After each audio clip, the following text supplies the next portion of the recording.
Welcome back. Still tuned in to News and Views of myself, Salayalo Makwidiri. And we're going to be sticking with the same theme, the killing and targeting of journalists in Gaza. And there's going to be, I think, a really, really wonderful, can I call it an event later today or later this evening, where journalists and media workers here in Johannesburg will gather for a solemn vigil, a stand against the targeted killing of journalists in Gaza by Israeli forces. The event, organized by Journalists Against Apartheid, will take place outside Al Jazeera's offices to honor the Palestinian journalists that were killed on the 10th of August and the 272 journalists killed since the genocide in Gaza began on the 7th of October 2023. The vigil will feature a candle lighting, tributes, and a memorial march to the bioscope for the screening of Gaza Journalists Under Fire.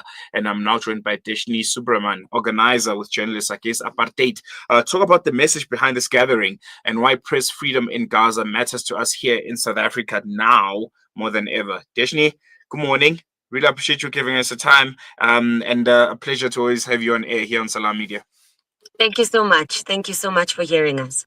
I think first and foremost, we can kickstart the conversation with what moved Journalists Against Apartheid to organize this vigil at this time. And most importantly, I think the symbolic aspect of having it in front of Al Jazeera's offices. Sorry. I didn't expect this to happen. I'm just seeing the picture you've put on the screen now. Yeah. Sorry. This is a really emotional time for us because lost it. Sure, I was not expecting it. Apologies, okay. Can you see me? Yes, I can hear you. And I can see you. Yes. Sorry. Yeah, I just saw that poster and I just brought back so much stuff that we've been processing as a group. The killing of Anas al-Sharif, it's been a long time coming. Israel has threatened him before. They went on a concerted smear campaign against him to say that he was part of Hamas. And there were so many organizations that had said, there was the UN, there was the Committee for the Protection of Journalists. So many people said, we need to keep him protected. We can see what's going to happen. They are going to target him. And that is exactly what happened.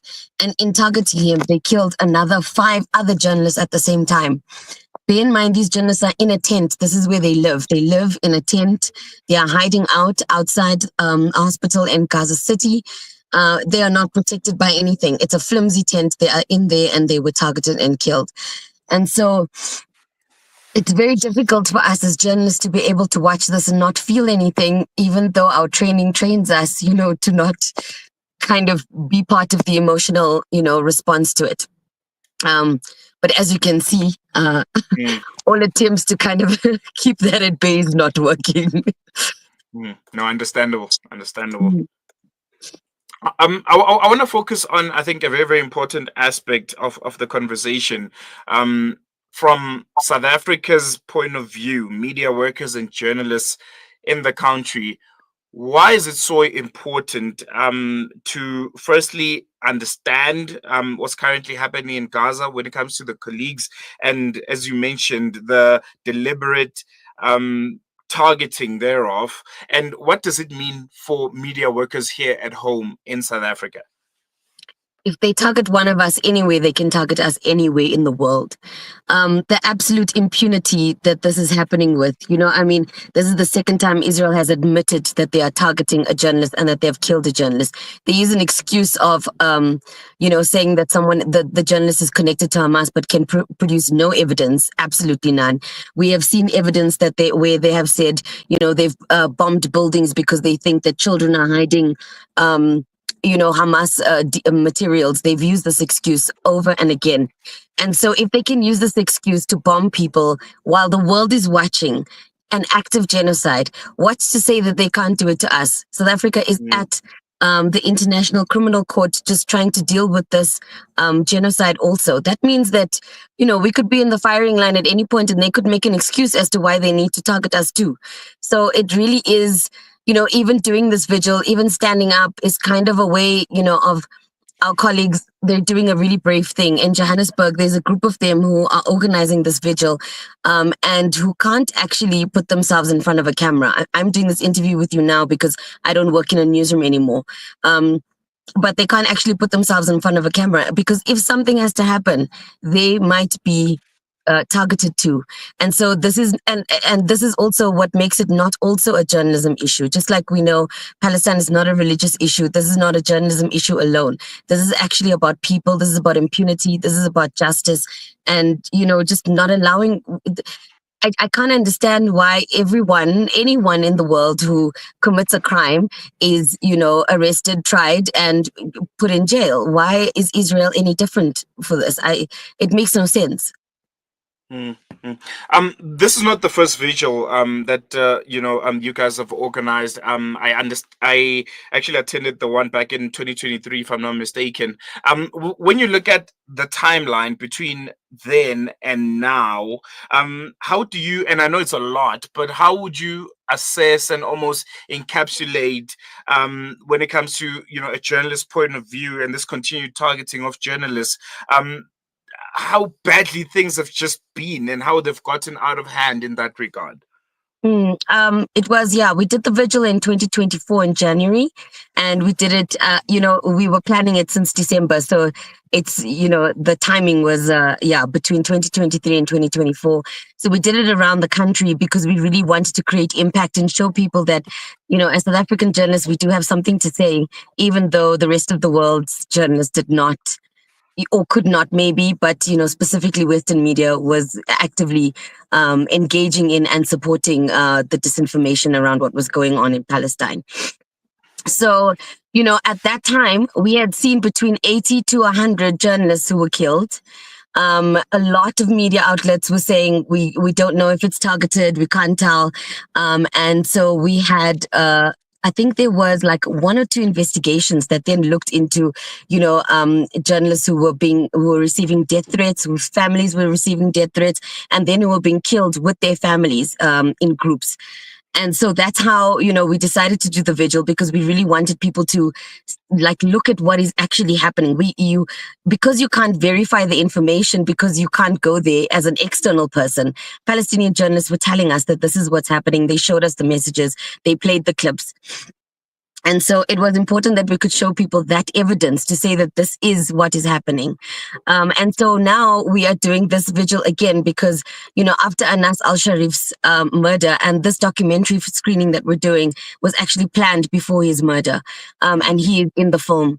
And so when this happened, we had to do something because he's so well known also around the world. And, I don't know if you've seen some of the clips of him. He's a really short man with a lot of personality. And so he's a character that's never going to be forgotten. And, I think just Israel saying that they don't care and this is why they're doing it. They're targeting him. They're going to kill more journalists. Is just, there was nothing else we could do. We had to do something, and we had to do something again. No, most definitely. I want to bring it back to South Africa and how we have reacted and responded to this genocide. I think it was earlier this week where those revelations that some of South Africa's media houses, specifically the Sunday Times, the Citizen, and Biz News, have all accepted paid trips to Israel, funded by the South African Jewish Board of Deputies. When things like that come out, what does it say about the amount of work that still needs to be done in the South African media landscape in response to this genocide? I think the South African media landscape is undergoing, and actually worldwide, is undergoing a huge change right now. Previously, and I want to caution against also seeing this as a criticism or a support. But previously, the media junkets, and this is not something that only some people do. Media junkets are done by all organizations where they pay for a trip and they send journalists to a particular place to see something that they want to tell them about. I once went to Germany, with a private company to go and see one of their recycling plants, and it's just a way for people to take journalists into a space and explain something to them without having to deal with the other side of the story as they usually do. So that's the first thing. The second thing about it is also that it's a PR exercise. That is something that they've done all along, and it is an information gathering process if you're a journalist. Even though it's a PR exercise and you as a journalist can go there and just kind of have a good time and not do anything more, it is still an information gathering process. And so previously, when this media junket was happening, obviously we know that the reason why it would happen under the South African Jewish Board of Deputies is that they wanted to control the narrative about what is actually going on there. But there are so many journalists who went on this junket. I mean, I think in previously, like before the last 2 or 3 years, who have gone and have come back and said, actually, guys, I don't think you understand how bad it is there. I don't think you've actually seen what's going on. The way that we are treated in South Africa and the media freedom we have and the media freedom they have, there's absolutely no freedom. You've got to walk with them all the time. You have armed guards. And it also helps to just underscore the reality of it. I think, though, that now since this genocide and specifically since this media massacre, we do have to ask ourselves, is this the kind of, do we want to go on another media junket, And what we see this as journalists against apartheid is a whitewashing of what is going on, especially now in the time of an active genocide.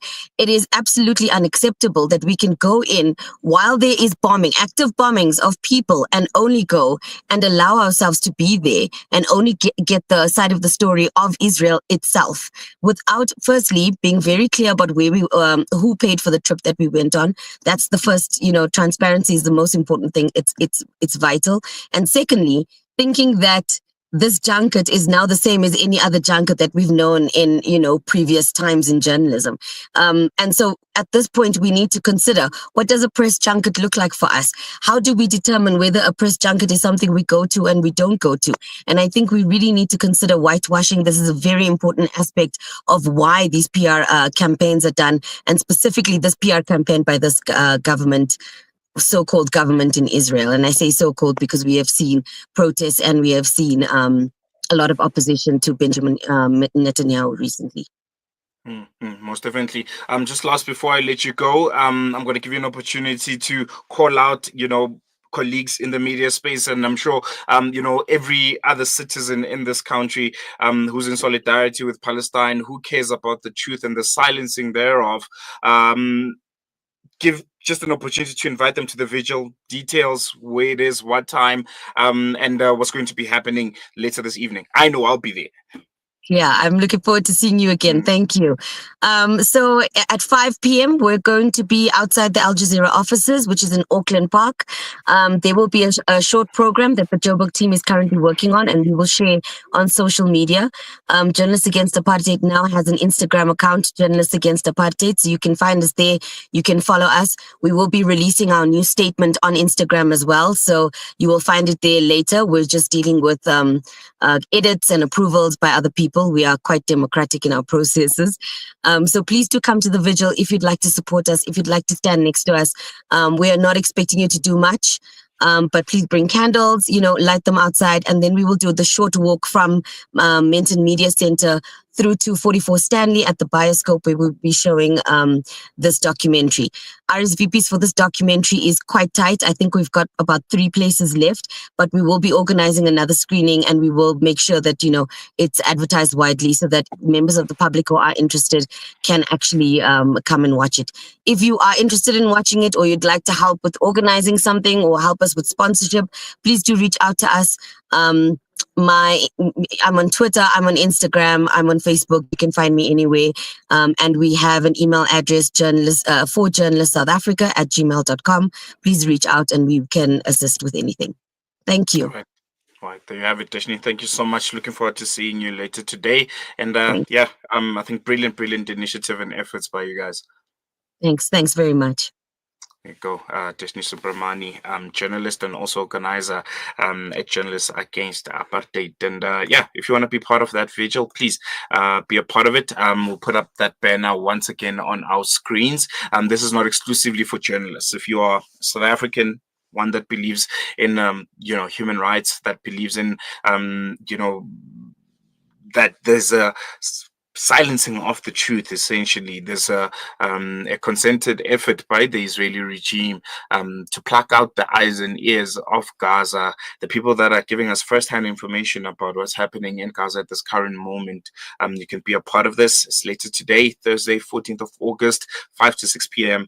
In front of Al Jazeera's offices in Mentone Media Center, Auckland Park. The Salam Media team will be there, so you can come through and say hi and tell us about your thoughts, your feelings, and it would be a nice way to remember some of our fallen colleagues since the beginning of this genocide. So really, really brilliant initiative by journalists against apartheid, and we'll definitely be a part of it. We're going to take a quick break. When we come back, News and Views continues.